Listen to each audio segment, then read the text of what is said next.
Kuasa hukum sebut masih ada kemungkinan Desta dan Natasha Rizky rujuk. Kuasa hukum Desta, Hendra Siregar menyebut bahwa masih ada kemungkinan kliennya dan Natasha Rizky untuk kembali rujuk, sebab Desta baru menjatuhkan talak 1 kepada Natasha Rizky.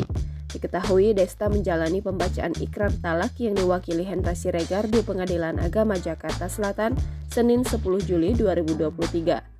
Sebagai informasi, talak 1 dalam agama Islam adalah suatu proses ketika suami mengucapkan kata talak kepada sang istri. Tetapi jika dirinya menyesal dan ingin bersama kembali, berhak rujuk selama istri masih dalam masa iddah. Diberitakan sebelumnya, Desta dan Natasha Rizky resmi bercerai di Pengadilan Agama Jakarta Selatan pada 19 Juli 2023. Hak asuh ketiga anak jatuh ke tangan Natasha Rizky tanpa ada batasan bagi Desta untuk bertemu. Desta sendiri mengajukan permohonan talak cerai Natasha Rizky pada 11 Mei 2023 setelah 10 tahun membina rumah tangga. Jangan lupa subscribe, share, komen, dan like ya!